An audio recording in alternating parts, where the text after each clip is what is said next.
The Native American Woman and the Model T Ford by Dennis M. Morrison, Sr. Summer is like the very best time of the year. There's nothing I enjoy more than taking off my shirt and letting the beautiful sunshine warm and tan my skin. That makes me feel so awesome and totally alive. But there's only one thing that can make a hot, humid summer day better, and that is to go to the woods digging for Indian artifacts. That has been a hobby of mine since I was a young boy. These outings got even more exciting after David came into my life and began going with me on my quest. By the way, Davy is my 7-year-old son. He was not really crazy about the woods because he hated mosquitoes and other insects. Still, he ventured off with me just so he could be with Dad. And you know what? Nothing could make me happier. The day in question was in June, and to my delight it was unusually hot and humid. I will never forget that day, as it was the beginning of some very strange things in my life. To say these events were enigmatic is an understatement. Even in thinking about them now, they still make the hair stand up on the back of my neck and give me goosebumps. That day began quite normally, though. Before Davy and I left, I made sure we had plenty of insect repellent, drinks, and a picnic lunch. The picnic lunch was a tradition with us. If we went out to the woods, then we ate in the woods. We had driven about 10 miles out in the country when Davy asked, "Dad, did you bring my toy bag?" Why do kids always seem to think of something you forgot just when you're far enough away that you won't turn around? I shook my head. Nope, I forgot them this time, Davy, but you're a guy. You're a dude. You can make it without them just this once, right? He looked up at me and gave me that goofy grin of his. You a geek, Dad. Then he slugged me in the shoulder. He got a discouraged look on his small face, but agreed that he could do without them just for today. David liked helping me find things, that is, as long as we were finding them. But sometimes we did not find any, and he got sort of bored. That is where the toy bag came in. Then he muttered something so uncharacteristic for him that I burst out laughing so hard my stomach hurt. He said, "Well, it's a good thing I was born a boy, or I guess I wouldn't have anything to play with in the woods." When I finally stopped laughing, I asked him, "What did you mean by that, Davy?" And he responded with a silly grin and a long drawn out, "You know what I mean, Dad." I let the subject drop right there. He seemed just a wee bit young to be thinking about such things. Nonetheless, it sounded really funny coming from him. As luck would have it, we were coming up on an old green cement block farmhouse, and out in front was a yard sale sign. The wheels in my head began turning. An idea. Pulling off the road, I got out of the truck and yelled for Davy to stay put. "I'll be right back," I yelled. There was an elderly woman minding the sale. I swear she was a dead ringer from Mammy Yoakum from the Lil Abner comic strips. All she needed was a corncob pipe to complete the look. She asked, "You looking for something in particular, honey?" "Yeah, looking for some toys for my little boy. Do you have any toys?" And she thought for a moment, and then replied, "Been no kids here since way back in the 60s. But I have one toy. In fact, it was my husband's before he died, God rest his soul." She went to a table and did some rummaging about. Soon she returned with an awesome-looking cast-iron Model T Ford car. I was afraid to ask how much she wanted for it. I was sure it had to be worth quite a bit of money. She looked over at my truck. "That your boy there?" "Yep, that's Davy." "Well, tell you what, hon. My husband Abner would be happy if I just gave the car to the boy." She shoved the antique vehicle into my hands. "Take it to him, and tell him to have fun." I thanked her and started back for my truck, trying hard not to laugh. Her looking like Mammy Yoakum and having a husband named Abner. What were the chances? Life is so full of silly quirks. When Davy saw the car, he was all excited. "For me? It's old," he said. "You bet it's old, so take good care of it. That nice old lady gave it to you, Davy. Now, you'll have something to play with if you get bored in the woods." "Thanks," he yelled out the window to the lady, and we pulled away as the lady was smiling and waving at him. To say something was peculiar about her is an understatement, but I just couldn't put my finger on exactly what it was. My favorite place to hunt artifacts was on Small Creek, which leads into Small Lake. A lot of smalls, huh? Well, there's one more. Small Lake is at Small Lake, Michigan, a rustic little lakeside town, and it's about 15 miles from where I live, at Woods End. We turned off the main road and down a familiar dirt trail, which we followed for about a mile into the woods. The creek was only about 20 feet from us when I stopped the truck. At one time, there'd been a good-sized late woodland village right here. That would date it anywhere between 500 to 1,400 years old. Davy and I got out of the truck, and I took my shovel and sifting screen from the back of the truck. I think we'll dig right here where we stopped. Looks like a good place to me. It's okie dokie with me. I shook my head and gave him a smile. And you call me a geek. Where did you get okie dokie from? Davy just smiled and began making a road in the sand for his car to drive down.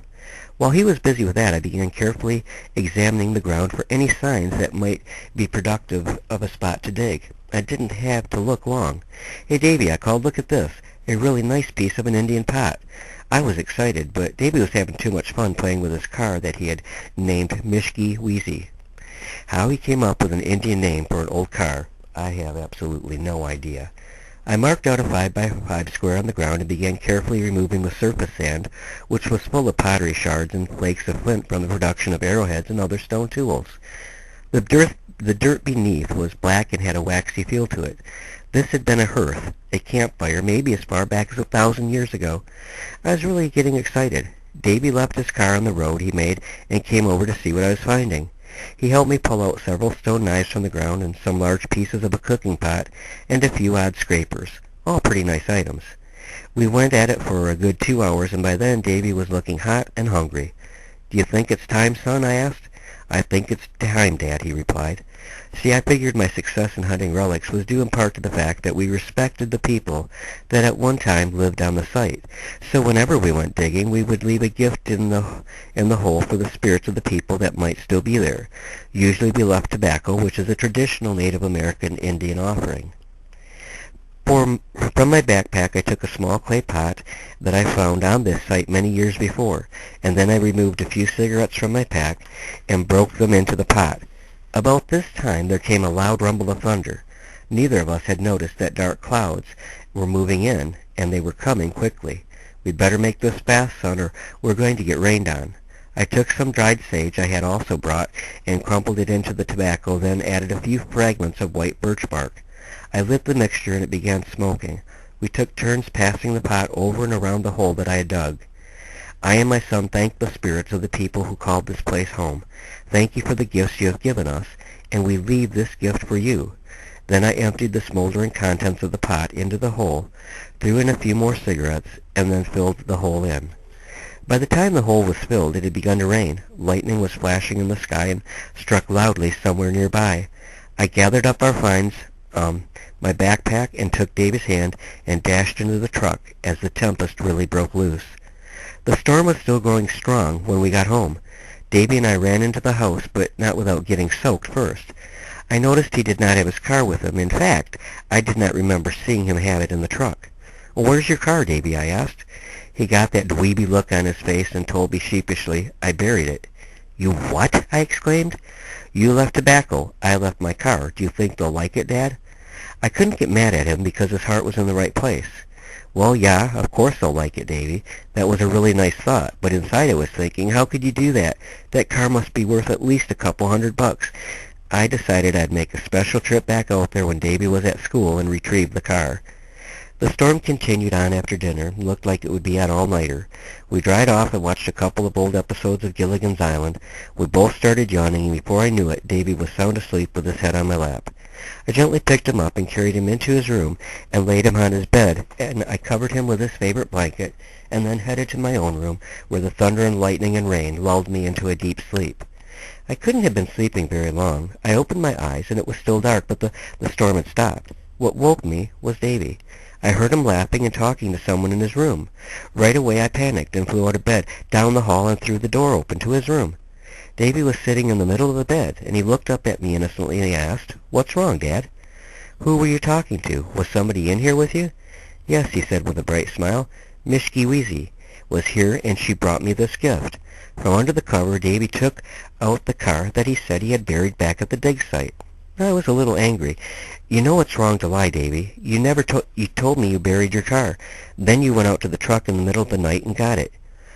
Davy looked really upset. "I didn't lie. She brought it back to me. Mishki Wheezy brought it back to me to play with, and she told me something, too." "Oh, stop it, Davy. You want me to believe that the ghost of an Indian woman dead for maybe 1,000 years came here just to bring your toy car back to you?" He looked indignant. "It's true, Dad, and she told me there would be a special present for me when we go back to dig where she used to live." I was tired and quite annoyed. I never knew Davy to lie to me, not even once. This, though, well, this was something I just could not believe. For some reason, the hairs on the back of my neck stood up again, and I got goosebumps. I felt uncomfortable all of a sudden. Maybe it was because Davy looked so sincere. Well, maybe you were dreaming. I suppose you could have been sleepwalking and went out to the truck to get the car. No, I didn't do that. Mishky Weezy brought it to me, Dad. I wouldn't lie to you. Well, now I was getting chills even though the room was still quite warm, and at that moment I wanted to get out of Davy's room and take him with me. There was a very eerie feeling there. Come on, Davy, you can come sleep with me. We'll sort all of this out in the morning. I reached out my hand, and he took it. We went to my room and back to bed. Davy yawned and then said, Can we go back tomorrow? Huh? Can we go back tomorrow? I want to see what Mishky Weezy left for me. We'll see. For now, let's just get a little more sleep, okay? Okie dokie, he replied. It didn't take long, and we were both back out cold. I swear, though, Davy snored louder than his mom used to. In fact, that's what woke me up. The sun was just beginning to rise. The room was already hot and humid, even with the windows wide open. I looked over at Davy, the original nasal Hazel. He looked so innocent. He was cradling that car in his arms, and there went those chills again because, you see, we had left the car in his room last night. I decided a return trip to the dig site might prove to him that what he thought had happened in his room was nothing more than a dream. Deep down inside, I have to admit, there was a curiosity in me. After all, this was more than just a little bit strange. I let Davy sleep till about 10 and then woke him. He was very excited to learn that we were going back to the dig site. In fact, I had all I could do to get him to settle down and eat a bowl of cereal before we left. I was totally confused when we drove past the old green farmhouse. I had stopped there just the day before, yet it was deserted and looked as if it had been for many years. The grass was tall and unkempt, and many windows were broken out. There was no Mammy Yokum and no yard sale. This was weird indeed, and good cause for the swift return of the goosebumps and chills. Come on, Dad, go faster. I want to see what Mishky Weezy left me. She said she made it herself. If I go any faster, I'll get a ticket. We'll be there before much longer, Davy. As promised, we soon arrived at the dirt trail. We were lucky not to get stuck, as the trail had turned to mud from the storm. Slipping and sliding about, we finally made it to where we had dug the day before. Davy bounced out of the truck. I got my shovel out of the back and asked him where he thought we should dig first. He pointed to the same spot as yesterday. Working my way down, I went as deep as the tobacco offering we had left, but found nothing. Even the offering was gone. I looked at him and shrugged my shoulders. Nothing there, Davy. See, you might just have dreamed it all. That means you didn't lie to me. Now why don't you just admit it? You dreamed the whole thing. No, I didn't. It has to be here somewhere. Mishky Weezy wouldn't lie to me. She's too nice to lie. She sort of looked like the lady who waved to me at the from the yard sale yesterday. Stand back. There went the goosebumps and chills again. But what connection could an ancient Indian woman who lived 1,000 years ago have with an old woman who lived at a deserted farmhouse? I needed to find an answer. If not, this would haunt me until I did, if I ever did. Davy exclaimed, Look, Dad, there she is. I turned to see where Davy was pointing, but there was nothing there except an old dead tree. Davy, why are you making these things up? There isn't anyone there. You can see that for yourself. But she was there, Dad. She was pointing to the creek bank. Let's go see what's there. He was off in a dash, and I was right behind him. We got to the bank, which was actually a 20-foot bluff overlooking the creek below. There was a tree whose roots were pretty well exposed, and looked as though a good wind would topple it into the creek. A small animal of some sort had burrowed in under the roots and kicked out a lot of yellow sand from where it had decided to make its home, and something caught my eye. Davy and I cautiously, so we would not slide down into the creek, made our way over the bank to investigate. I was surprised at what we found there. Lots and lots of pottery shards. Maybe this is your gift, Davy. I don't think so, Dad. Let's dig back a little and see if there's anything else. The boy was determined. I had to give him credit for that. So in hopes the hole was not made by a badger or some other critter that would rip my arm off, given the chance, I dug into the soft yellow sand. When Davy saw it was safe, he dug into the sand also. Smart kid. He waited to see if I got bit. I feel something, Davy exclaimed. I just hope it isn't something with big sharp teeth, I replied. He rolled his eyes. I don't think so. He pulled out What he pulled out left me speechless. No, astounded. In fact, I rubbed my eyes thinking I was seeing things. It was crude to be sure, but there was no mistake at what my son had in his hands. I knew I could not disbelieve what Davy had been telling me now. There in his hands was a crudely made Model T Ford of fired clay just like the pot shards were made of.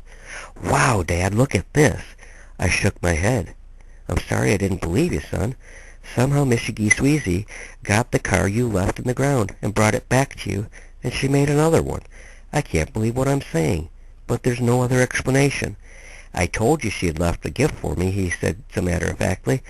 I was relieved that my son had not lied to me, though that would have been easier than trying to figure it all out. I was a little ashamed I had not believed him, but then who would have under the circumstances? What truly bothered me is I would never likely understand just what had taken place and why. There was no way to understand. What was this connection between this ancient lady of the woodlands and my little son? Well, all that was about 12 years ago. Davy is off to college, and I'll not let me call him Davy any longer. It has to be David. But both those cars are here waiting for him to come home because he will never part with them. They're a special bond to someone and something somewhere else. Davy had connected with another human being that had lived on that old creek bank maybe more than 1,000 years before. I never figured out the connection to that old green farmhouse. It is just too illogical to understand. Those 2 days in my life with my son are 2 days I will never ever forget. I know David won't either. And somewhere beyond the misty veil of time, in the life hereafter, an Indian woman named Missy Geese will never forget us either.